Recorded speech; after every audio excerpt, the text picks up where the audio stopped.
إن الحمد لله نحمده ونستعينه ونستغفره ونؤمن به ونتوكل عليه ونعوذ بالله من شرور أنفسنا ومن سيئات أعمالنا من يهده الله فلا مضل له ومن يضلل فلا هادي له وأشهد أن لا إله إلا الله وحده لا شريك له ونشهد أن محمدا عبده ورسوله. أما بعد فإن خير الحديث كتاب الله وخير الهدي هدي محمد صلى الله عليه وسلم وشر الأمور محدثاتها وكل محدثة بدعة وكل بدعة ضلالة وكل ضلالة في النار. قال الله تبارك وتعالى في كلامه المجيد: أعوذ بالله السميع العليم من الشيطان الرجيم. بسم الله الرحمن الرحيم. يا أيها الناس اتقوا ربكم الذي خلقكم من نفس واحدة وخلق منها زوجها وبث منهما رجالا كثيرا ونساء واتقوا الله الذي تساءلون به والأرحام إن الله كان عليكم رقيبا. وقال الله تعالى: يا أيها الذين آمنوا اتقوا الله حق تقاته ولا تموتن إلا وأنتم مسلمون. وقال الله عز وجل: يا أيها الذين آمنوا اتقوا الله وقولوا قولا سديدا يصلح لكم أعمالكم ويغفر لكم ذنوبكم ومن يطع الله ورسوله فقد فاز فوزا عظيما. محترم سامعین کرام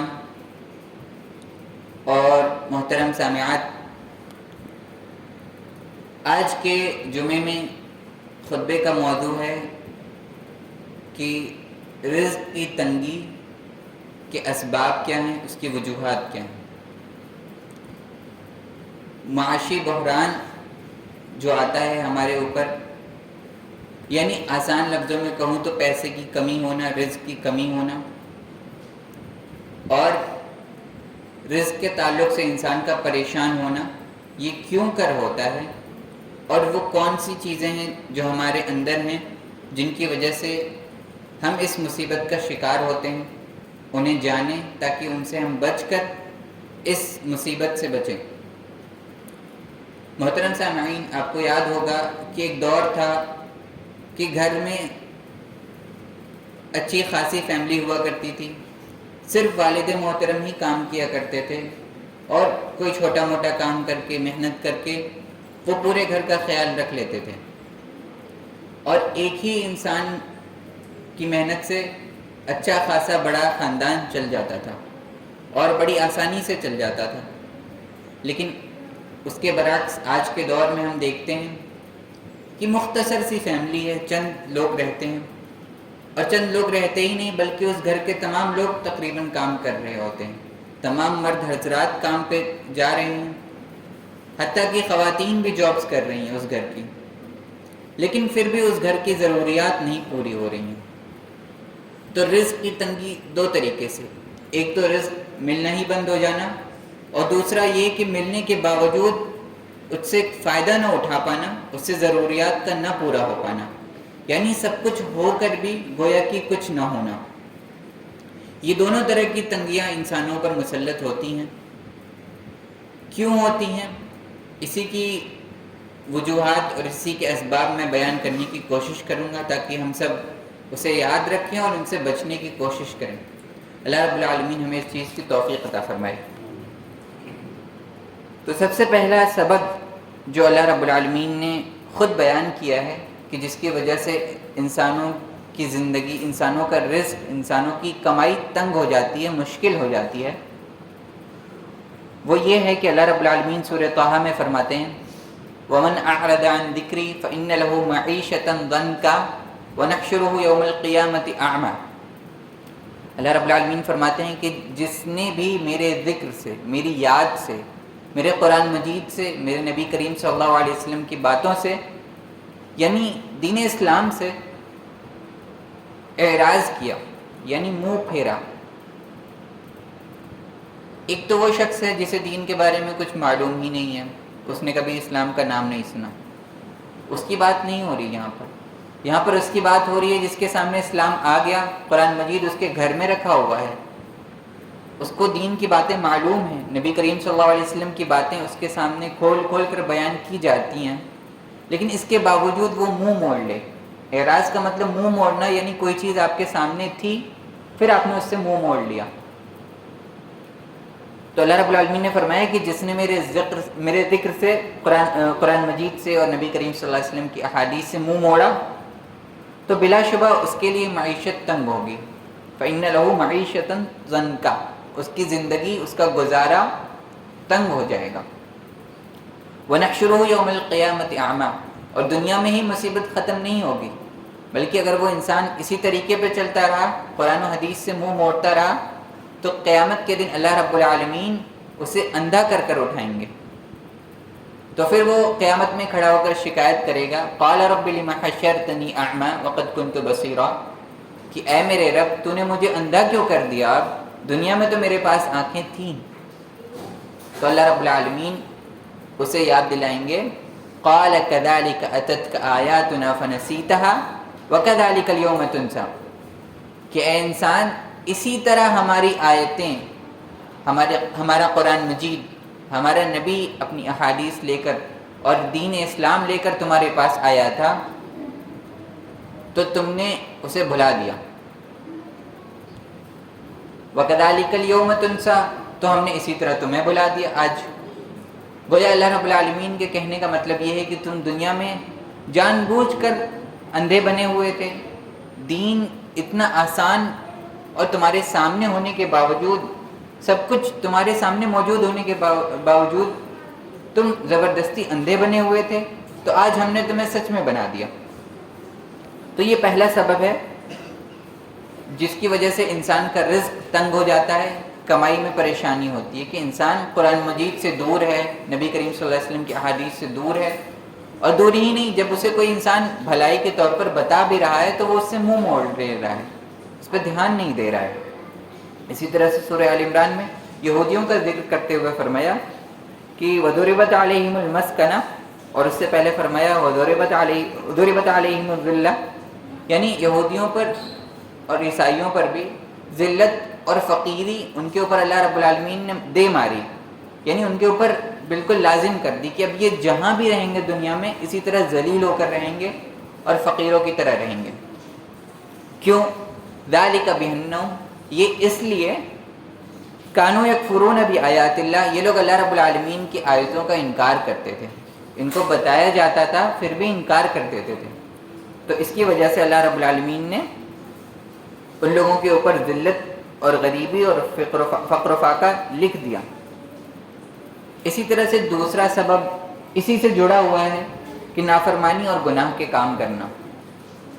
اس کی وجہ سے اللہ رب العالمین انسانوں کا رزق تنگ کر دیتا ہے اور زمین میں ان کا رہنا مشکل ہو جاتا ہے. اللہ رب العالمین نے سورہ روم میں ارشاد فرمایا ظہر الفساد فی البر والبحر بما کسبت ایدی الناس لیذیقہم بعد الذی عملوا لعلہم یرجعون، کہ خشکی میں اور سمندر میں فساد ظاہر ہو گیا، یعنی زمین میں جہاں انسان رہتے ہیں وہاں پہ بھی فساد اور سمندروں میں بھی فساد، خرابی پیدا ہو گئی. بما کسبت ایدی الناس، لوگوں کی اپنی کمائی کی وجہ سے، اپنی کرتوتوں کی وجہ سے یہ فساد پھیل گیا زمین میں. لیذیقہم بعد الذی عملوا، اللہ رب العالمین نے یہ فساد اس لیے ہونے دیا تاکہ یہ لوگ اپنے اعمال کا تھوڑا مزہ تو چکھیں. بعد الذی عملوا، ان اپنے کچھ اعمالوں کا، سارے اعمال کی سزا نہیں دے رہا ہے اللہ رب العالمین، بلکہ کچھ اعمال کی سزا چکھا رہا ہے. کیوں چکھا رہا ہے؟ لعلہم یرجعون، شاید یہ لوگ لوٹ آئیں، شاید ان کو عقل آ جائے، یہ دین کی طرف لوٹ آئیں. اس لیے اللہ رب العالمین تھوڑا تھوڑا تکلیف میں ڈال رہا ہے، تھوڑا تھوڑا رزق کی تنگی میں ڈال رہا ہے اور تھوڑا تھوڑا فساد پھیلا رہا ہے. اس آیت سے یہ پتہ چلتا ہے کہ اللہ رب العالمین انسانوں کا پوری طور پر دنیا میں مواخذہ نہیں کرتا، پوری طرح سے حساب دنیا میں نہیں لے رہا ہے اللہ رب العالمین، کیونکہ اللہ رب العالمین اگر ہمارے برے کاموں کی وجہ سے ہمارا پورا حساب دنیا میں ہی لینے پر آ جائے تو دنیا میں کوئی بچے گا ہی نہیں. اور یہ چیز سورہ فاطر سے پتہ چلتی ہے. سورہ فاطر میں اللہ رب العالمین نے فرمایا وَلَوْ يَأْخِذُ اللَّهُ النَّاسَ بِمَا كَسَبُوا مَا تَرَكَ عَلَى ظَهْرِهَا مِن دَابَّةٍ، کہ اللہ رب العالمین لوگوں کی کمائی کے اوپر ان کا حساب لینے پر آ جائے، ان کا مواخذہ کرنے پر آ جائے، ان کی پوچھ تاچھ کرنے پر اگر آ جائے، مَا تَرَكَ عَلَى ظَهْرِهَا مِن دَابَّةٍ، تو زمین کی پیٹھ پر یعنی زمین پر کوئی بھی جاندار بچے گا ہی نہیں. تو اللہ رب العالمین کی نافرمانی، اللہ رب العالمین نے جن چیزوں کو گناہ کہہ دیا ان چیزوں کو کرنے کی وجہ سے ہمارے اوپر فساد مسلط ہوتے ہیں اور ہمارا رزق تنگ ہو جاتا ہے. اسی طریقے سے اللہ رب العالمین کی نافرمانی کرنے سے عمر میں اور رزق میں دونوں میں برکت ختم ہو جاتی ہے. یعنی عمر لمبی تو رہتی ہے، 60 70 80 والی عمر سب کو مل جاتی ہے، اکثر لوگوں کو رزق بھی خوب ملتا ہے، پیسے خوب ہوتے ہیں، لیکن برکت نہیں ہوتی. وہ انسان خود اس سے فائدہ نہیں اٹھا پاتا، چاہے جائے کہ وہ دوسروں کو فائدہ پہنچائے. اور یہ نبی کریم صلی اللہ علیہ وسلم کی حدیث سے پتہ چلتا ہے، سنن ابن ماجہ کی حدیث ہے اور یہ حدیث حسن ہے. حضرت ثوبان رضی اللہ عنہ فرماتے ہیں کہ نبی کریم صلی اللہ علیہ وسلم نے فرمایا صرف نیکی ہی عمر میں اضافے کا باعث ہے. یعنی عمر کوئی اپنی لمبی کرنا چاہتا ہے، کسی کو شوق ہے کہ اس کی عمر لمبی ہو تو وہ نیکیاں کرے زیادہ سے زیادہ. صرف یہی ایک راستہ ہے، اور کوئی راستہ ہے ہی نہیں اپنی عمر کو لمبا کرنے کا. اور تقدیر کو دعا کے علاوہ کوئی چیز نہیں بدل سکتی. یعنی جو چیز آپ کی تقدیر میں اللہ رب العالمین نے لکھ دی اس کو کوئی انسان، کوئی نبی، کوئی بھی چیز نہیں بدل سکتی سوائے آپ کی دعا کے. یعنی دعا کی اہمیت پتہ چلتی ہے کہ دعا سے تقدیر بھی بدل سکتی ہے. کیسے بدل سکتی ہے؟ وہ اس طرح سے کہ اللہ رب العالمین نے آپ کی تقدیر میں لکھ دیا ہے یہ پہلے سے ہی کہ یہ مصیبت آئے گی، یہ پریشانی آئے گی اس شخص پر. اگر یہ دعا کرے گا تو یہ چیز ٹل جائے گی، اور نہیں کرے گا تو یہ اسی طرح جاری رہے گی. ہر انسان کی تقدیر میں اللہ رب العالمین نے یہ گنجائش رکھی کہ اگر وہ دعا کرے تو اس کی زندگی آسان ہو جائے. اسی طرح سے نبی کریم صلی اللہ علیہ وسلم نے فرمایا کہ بلا شبہ انسان کو بسا اوقات ایک گناہ کی کرنے کی وجہ سے رزق سے محروم کر دیا جاتا ہے. یعنی ہمیشہ ایسا نہیں ہوتا دنیا میں، لیکن کبھی کبھی ہو جاتا ہے ایسا کہ کسی ایک گناہ کی وجہ سے اللہ رب العالمین اسے رزق سے محروم کر دیتا ہے. اور انسان پریشان ہوتا ہے کہ ایسا کیوں ہو رہا ہے. وہ دنیاوی اسباب تلاشتا ہے کہ دنیا میں ایسا کیا ہو رہا ہے کہ جس کی وجہ سے مجھے اتنا نقصان ہو رہا ہے مالی طور پر. حالانکہ انسان اگر اپنے آپ کے اندر جھانکے، اپنا محاسبہ کرے، اپنا حساب لے، یعنی اپنے گناہوں کی طرف دیکھے، تو اسے بڑی آسانی سے پتہ چل جائے گا کہ کہاں غلطی ہو رہی ہے اور کس وجہ سے یہ مالی پریشانی آ رہی ہے. اسی طرح سے تیسرا سبب ہمارے رزق میں، ہمارے مال و دولت میں تنگی اور پریشانی ہونے کا یہ ہے کہ ناشکری کرنا. جو اللہ رب العالمین نے ہمیں دے رکھا ہے پہلے سے، اس پر اس کی شکر گزاری نہ کرنا،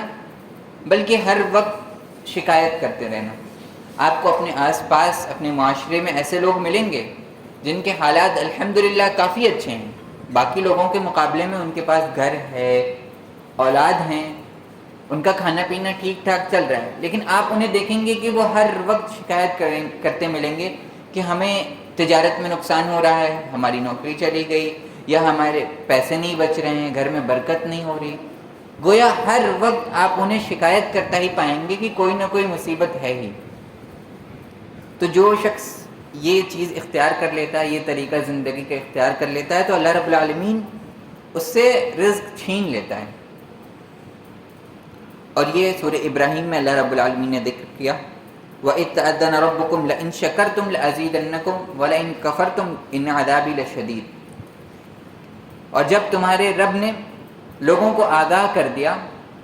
لَئِن شَكَرْتُمْ لَأَزِيدَنَّكُمْ، اگر تم شکر گزاری کرو گے، شکر ادا کرو گے اللہ رب العالمین کا، یعنی جو کچھ آلریڈی پہلے سے آپ کے پاس ہے، آپ ان تمام چیزوں کو دیکھیں کہ اللہ رب العالمین نے آپ کو کیا کیا دیا ہے، اور ان سب پر شکر ادا کریں اللہ رب العالمین کا. اور شکر ادا کرنے کا طریقہ کیا ہے کہ نماز کی پابندی کریں. نماز پڑھنا ہی اللہ رب العالمین کا شکر ادا کرنا ہے. اس کی جتنی دعائیں ہیں وہ سب کی سب شکر پر ہی مبنی ہیں. ہم پوری نماز میں اللہ رب العالمین کا شکر ہی ادا کر رہے ہیں کہ اس نے ہمیں مختلف قسم کی نعمتیں دیں. سب سے بڑی نعمت تو یہ کہ ہمیں مسلمان بنایا، اس سے بڑی کوئی نعمت ہو ہی نہیں سکتی. اور جو انسان ایسا نہیں کرتا ہے تو اللہ رب العالمین کہہ رہے ہیں کہ شکریہ ادا کرو گے اگر ہمارا تو لَأَزِيدَنَّكُمْ، ضرور ہم تمہیں اور دیں گے. یعنی رزق بڑھانے کا سب سے اچھا طریقہ یہ کہ آپ خوب شکر ادا کریں اللہ رب العالمین کا. اللہ رب العالمین خود بڑھا کر دے گا آپ کو. اور وَلَئِن كَفَرْتُمْ، اور اگر تم نے ناشکری کی، اگر جو پہلے سے اللہ رب العالمین نے دے رکھا ہے اس پہ ہر وقت شکایت کرتے رہے، شکر گزاری نہ کی اللہ رب العالمین کی، تو یہاں پر اللہ رب العالمین یہ نہیں کہہ رہا کہ ہم بڑھا کر نہیں دیں گے یا کم کر دیں گے، یہاں پر سیدھے عذاب کی بات کر رہا ہے کہ ان عذابی لشدید، اگر تم نے ناشکری کی تو میرا عذاب بہت شدید ہے، بہت سخت ہے۔ تو اس سے پتہ چلا کہ ناشکری سے رزق تو کم ہوتا ہی ہوتا ہے، انسان عذاب کا مستحق ہو جاتا ہے، اور رزق کی کمی ہونا، مال کی کمی ہونا، یہ اپنے آپ میں بہت بڑا عذاب ہے۔ یا آپ اس انسان سے پوچھیں جس کی مالی حالت خراب ہو گئی ہے، جو پریشان ہے کہ کہاں سے کمائیں، وہ بتائے گا آپ کو کہ یہ کتنا بڑا عذاب بن جاتا ہے انسان کے لیے۔ اسی طرح سے چوتھا سبب، اللہ رب العالمین نے جو تقسیم کی ہوئی ہے دنیا میں رزق کی، اس پر رضامندی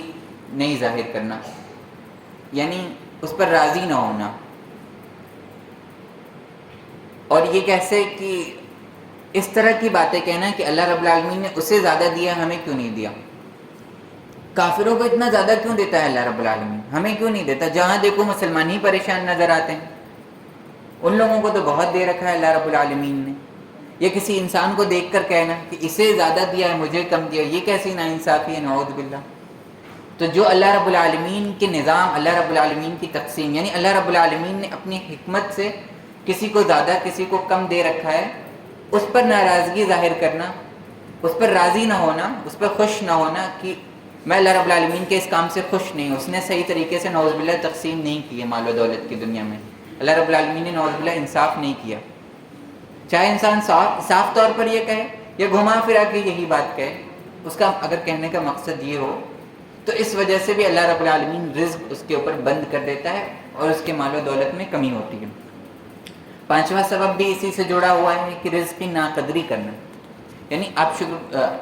آپ شکایت تو نہیں کر رہے، آپ یہ تو نہیں کہہ رہے کہ اللہ رب العالمین نے نہیں دیا مجھے، یا اس طرح کی باتیں آپ نہیں کر رہے الحمدللہ، لیکن ناقدری کرنا کہ اللہ رب العالمین نے جو چیزیں دی ہیں اس کا صحیح استعمال نہ کرنا، اسے ضائع کرنا، ویسٹ کرنا۔ کیسے؟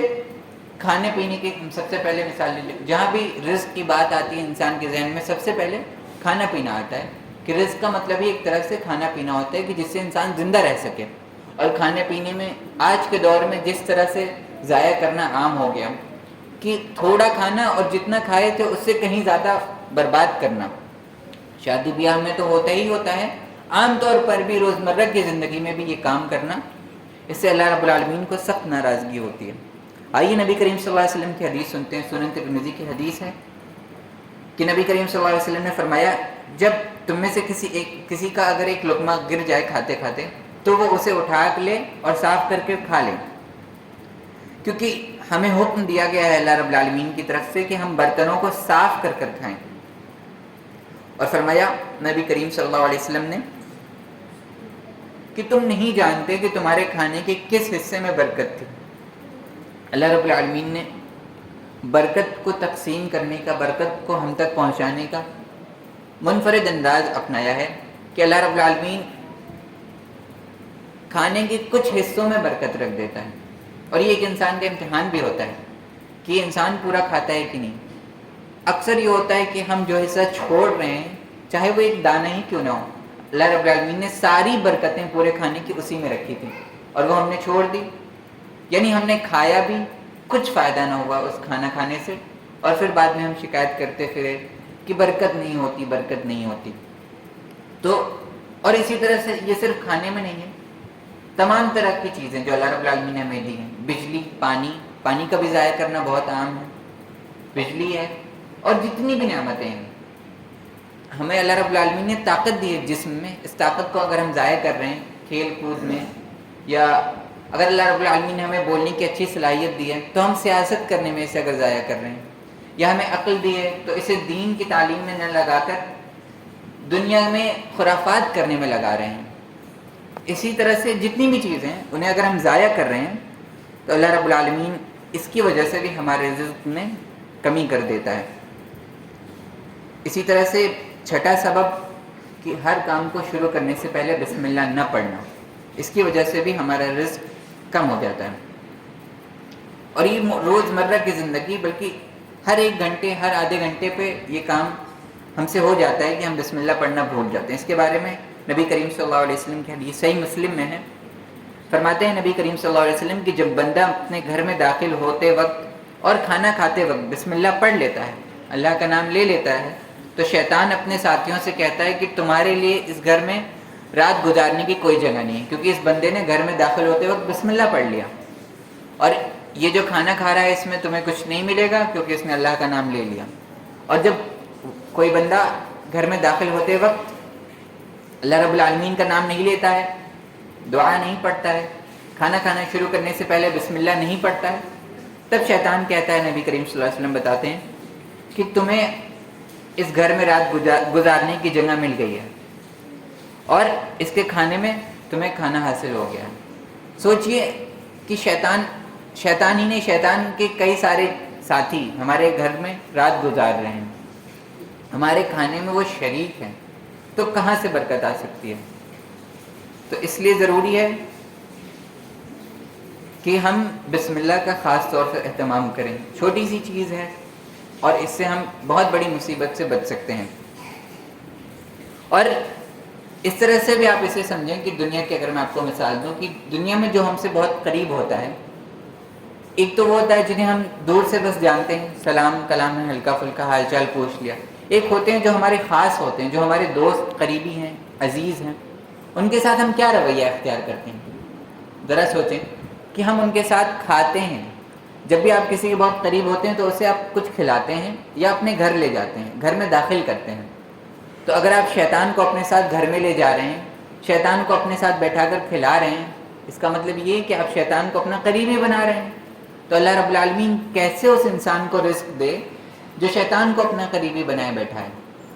تو اس چیز کا بھی ہمیں خیال رکھنا ہے۔ اسی طرح سے 7واں سبب جھوٹ اور خیانت کرنا، کہ جھوٹ بولنا اور امانت میں خیانت کرنا۔ آپ کو کوئی چیز دی جائے اور وہ آپ نے رکھ لی، حالانکہ آپ کو واپس کرنی تھی، اس میں آپ نے خیانت کی۔ اس کے بارے میں صحیح بخاری اور صحیح مسلم دونوں میں ہے حدیث ہے نبی کریم صلی اللہ علیہ وسلم کی، جس کا مفہوم یہ ہے کہ جب بھی دو لوگ آپس میں تجارت کر رہے ہیں، لین دین کر رہے ہیں، اگر دونوں لوگ جھوٹ بولتے ہیں، ایک دوسرے کو دھوکہ دینے کی کوشش کرتے ہیں، بیچنے والا اس کے نقصان نہیں بتا رہا ہے، اس کی خرابیاں نہیں بتا رہا ہے، خریدنے والا اپنی غریبی اور وہ ظاہر کر رہا ہے کہ میرے پاس اتنے ہی پیسے ہیں، یہ جو بھی چیزیں جس طرح سے بھی ایک دوسرے کو دھوکہ دینے کی کوشش کر رہے ہیں، اگر ایسا کرتے ہیں اور کوئی بات چھپا رہے ہیں تو اللہ رب العالمین اس سودے میں سے برکت ختم کر دیتا ہے۔ وہیں دوسری طرف اگر وہ دونوں لوگ سچ بولیں، ایمانداری سے ایک لین دین کریں اور جو بھی چیزیں ہیں انہیں چھپائیں نہ بلکہ ظاہر کر کر بتائیں، تو اللہ رب العالمین اسی میں برکت ڈالے گا۔ دنیاوی سوچ یہ ہے کہ اگر ہم کوئی چیز بیچ رہے ہیں اور اس میں کوئی خرابی ہے، ہم اگر بتا دیں گے تو ہمیں اتنی قیمت نہیں ملے گی، لیکن نبی کریم صلی اللہ علیہ وسلم نے بتایا کہ نہیں، عیب بتا کر دیجئے تب برکت ہوگی۔ اگر چھپا کر دیں گے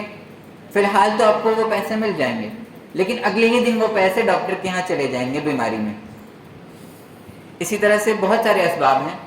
وقت کی تنگی کی وجہ سے اب میں سرسری طور پر انہیں ذکر کر دیتا ہوں تاکہ ہمارے ذہن میں وہ رہیں اور ہم ان چیزوں سے بچیں۔ اسی طرح سے سب سے سخت مسئلہ، سب سے سنگین معاملہ جھوٹی قسم کھانے کا ہے، کہ لین دین میں دکانداری چلانے کے لیے، کاروبار چلانے کے لیے قسم کھا لینا۔ ابھی میں نے جھوٹ کی بات کی، یہ اس سے ایک قدم آگے بڑھ کر ہے کہ جھوٹی قسم کھا لینا۔ نبی کریم صلی اللہ علیہ وسلم نے فرمایا کہ قسم سودے کو فروغ تو دیتی ہے، کاروبار کو بڑھا تو دے گی، لیکن برکت کو ختم کر دیتی ہے۔ یعنی قسم کھا کر کوئی سامان تو بہت بیچ لے گا لیکن برکت نہیں ہوگی۔ اسی طرح سے 9واں سبب ہے ناپ تول میں کمی کرنا، یعنی پیسے تو پورے لے لینا لیکن اس کو چیز صحیح نہ دینا یا کم کر دینا۔ اور یہ صرف لین دین میں نہیں بلکہ کام کاج میں بھی ہے۔ اگر آپ کہیں جاب کر رہے ہیں اور یہ آپ کے اور کمپنی کے یا جہاں بھی جن کے بھی پاس آپ کام کر رہے ہیں، آپ کا معاہدہ ہے کہ آپ یہ کام کریں گے، اتنے وقت سے اتنے وقت تک کریں گے، آپ اگر اس وقت میں وہ کام نہیں کر رہے ہیں، آپ بیٹھے ہوئے ہیں، وقت ضائع کر رہے ہیں، تو یہ بھی ناپ تول میں کمی کرنا ہے۔ ایک ٹیچر ہے جس کی ذمہ داری ہے اسکول میں پڑھانا، کالج میں پڑھانا، کوئی پروفیسر ہے، اس کی یہ ذمہ داری دی گئی کہ اسے پڑھانا ہے، اگر وہ صحیح طریقے سے نہیں پڑھا رہا ہے جان بوجھ کر یا بچوں کا وقت ضائع کر رہا ہے، تو یہ بھی ناپ تول میں کمی کرنا ہے۔ ہر چیز میں، زندگی کے ہر مرحلے میں ہمیں یہ چیز مل جائے گی، ناپ تول میں کمی کرنا، یعنی جو آپ کی ذمہ داری ہے اسے ادا نہ کرنا۔ جو آپ کا کام ہے، جس کے لیے آپ خود راضی ہوئے ہیں کہ ہاں میں کروں گا، وہ نہ کرنا اور اس کے پورے پیسے لینا، پوری سیلری لینا، یہ ناپ تول میں کمی کرنا ہے، اور اس کی وجہ سے اللہ رب العالمین رزق کی برکت کو چھین لیتا ہے۔ اسی طرح کنجوسی کرنا، اپنے اوپر خرچ کرنے میں بھی، اپنے بچوں بیوی کے اوپر بھی، اپنے گھر والے والدین کے اوپر بھی، اور غریبوں کے اوپر بھی خرچ کرنے میں کنجوسی کرنا، اس کی وجہ سے بھی اللہ رب العالمین چھین لیتا ہے۔ اسی طرح سے زکوٰۃ ادا نہ کرنا، یہ گناہ کبیرہ ہے، بہت بڑا گناہ ہے کہ جس کے اوپر زکوٰۃ ہو اور وہ زکوٰۃ نہ دے تو اللہ رب العالمین پھر اس کے رزق کی برکت ختم کر دیتا ہے، اور اس کی وہ حالت کر دیتا ہے کہ وہ زکوٰۃ دینے لائق نہیں بلکہ مانگنے والا ہو جاتا ہے، کہ اب تمہیں زکوٰۃ نہیں ادا کرنی تو اب تم ادا کرنے کے لائق بھی نہ رہو گے۔ یہ اللہ رب العالمین کا نظام ہے۔ اسی طریقے سے جب بھی ہم صدقہ اور خیرات کرتے ہیں، ہم سے دین کے نام پر مانگا جاتا ہے پیسہ، یا کوئی غریب ہم سے مانگتا ہے، ہمارا کوئی ساتھی مانگ رہا ہے اور ہم اسے صدقہ کر رہے ہیں، صدقے کی نیت سے زکوٰۃ، اور صدقے میں تمام چیزیں، وطر کا صدقہ بھی ہے، وہ صدقہ فطر بھی ہے، عید الفطر والا، اسی طرح سے عام طور پہ جو آپ اپنی مرضی سے صدقہ کرتے ہیں نفل صدقہ، زکوٰۃ بھی اسی میں داخل ہے۔ ان تمام چیزوں میں دینا تو نکمی اور خراب چیزیں دینا، یعنی جو آپ کا پورا مال ہے جس میں سے آپ دے رہے ہیں اس میں سے جو خراب چیزیں ہیں وہ دے دینا صدقے میں، اور اچھی چیز روک کر رکھ لینا۔ زکوٰۃ میں اگر آپ گیہوں یا جس چیز اناج کا یا جانوروں کی زکوٰۃ نکال رہے ہیں تو جو خراب حصہ ہے وہ نکال دینا زکوٰۃ میں، اور اچھا والا خود کے لیے رکھ لینا۔ اس کی وجہ سے اللہ رب العالمین بہت سخت عذاب میں انسانوں کو مبتلا کرتا ہے اور ان کا رزق ان سے چھین لیتا ہے۔ آپ صلی اللہ علیہ وسلم کے دور کا واقعہ ہے، اور یہ سنن نسائی کی حدیث میں آپ کو مل جائے گا کہ آپ صلی اللہ علیہ وسلم نے ایک صحابی کو وصولی کے لیے بھیجا کہ زکوٰۃ وصول کر آئیں، تو ایک شخص نے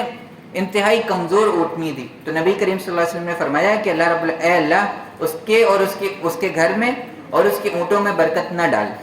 سوچئے ہمارے نبی کریم صلی اللہ علیہ وسلم کتنے شفیق تھے، کتنے مہربان تھے، لیکن وہ اتنی سخت بات کہہ رہے ہیں، اس کا مطلب کہ یہ بہت سنگین معاملہ ہے کہ خراب چیزیں زکوٰۃ و صدقے میں دینا۔ اسی طریقے سے 13واں سبب یہ ہے کہ مختلف ہیلوں اور بہانوں سے سود کھانا اور حرام مال کھانا، یعنی مسلمان کو پتہ تو ہوتا ہے کہ حرام کیا ہے،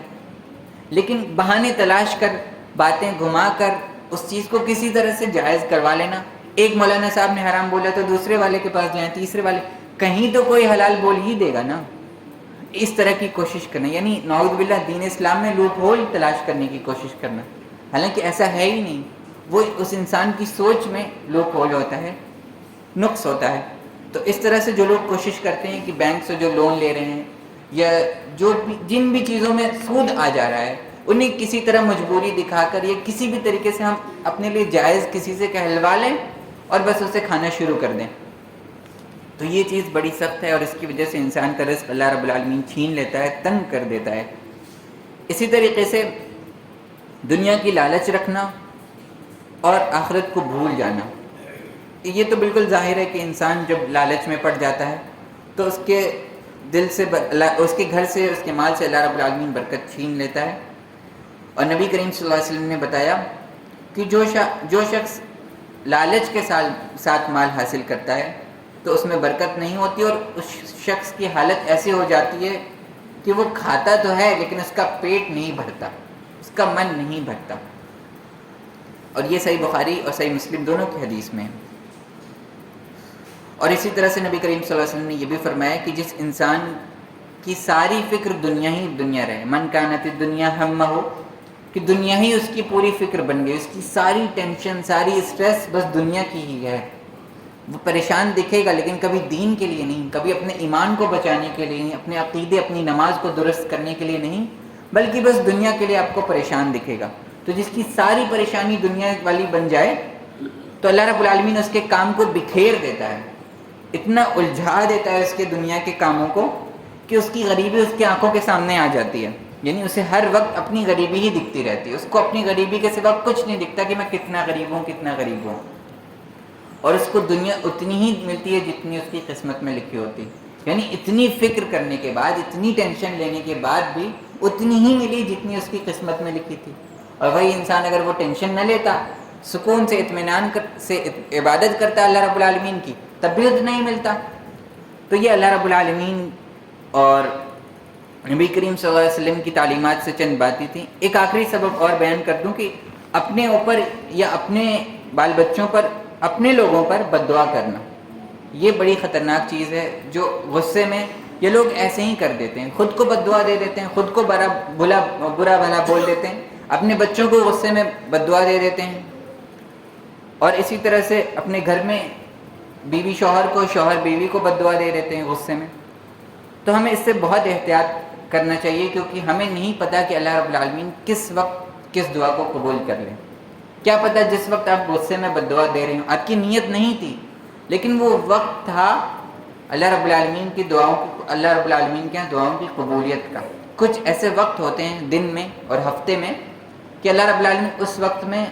ساری دعاؤں کو قبول کر لیتا ہے، تو آپ کی بد دعا بھی قبول ہو جائے نعوذ باللہ، اور زندگی بھر کے لیے آپ پریشان ہوں۔ تو اب ضروری ہمارے لیے ہے کہ ان تمام چیزوں کو ہم اپنے ذہن میں رکھیں اور ان سے بچنے کی کوشش کریں۔ یعنی میں نے یہ جو تمام مصیبتیں بتائیں کہ رزق میں تنگی ہو جاتی ہے، تو میں نے اسباب آپ کو بیان کر دیا۔ اب آپ کہیں گے کہ اس کا علاج کیا ہے، تو علاج بس اتنا ہے کہ ان تمام چیزوں سے بچ لیں۔ اپنی زندگی کو دیکھیں، اپنے گھر میں دیکھیں، مرد حضرات اپنی کمائی میں دیکھیں، اپنی سوچ میں دیکھیں، خواتین اپنے گھر میں دیکھیں کہ کہیں ان کے گھر کا کوئی فرد، چاہے ان کا شوہر ہو، ان کے والد ہوں، جو بھی ہوں، کہیں ایسے کام تو نہیں کر رہے جو بیان کیے گئے، تو انہیں اس بات سے آگاہ کریں، انہیں روکیں۔ اسی طرح سے خواتین کے اوپر یہ بھی ذمہ داری ہے کہ وہ آنے والی نسل کو یہ چیزیں بتائیں، بچوں کو سکھائیں یہ چیزیں، بچپن سے ان کے من میں ان چیزوں کی برائی، ان چیزوں کی خباثت اور ان چیزوں سے نفرت بھر دیں۔ جس طرح سے آج لوگوں کے خلاف، یعنی ہمارے کسی رشتہ دار سے ہماری انبن ہو جائے تو ہم اس انسان کے خلاف اپنے چھوٹے سے بچے میں نفرت بھر دیتے ہیں، تو ہمیں وہ کرنے کے بجائے ان گناہ والی چیزوں کے تئیں نفرت بھرنے کی ضرورت ہے بچوں کے من میں۔ اللہ رب العالمین ہمیں اس بات کی توفیق عطا فرمائے، اور اللہ رب العالمین جب تک ہمیں زندہ رکھے دین اسلام پر زندہ رکھے، اور جب ہمارا خاتمہ ہو تو ایمان پر ہو۔ اللہم ثبتنا عند الموت بلا الہ الا اللہ، واللہم اجعلنا من الذین آمنوا وعملوا الصالحات وتواصوا بالحق وتواصوا بالصبر وما علینا البلاغ۔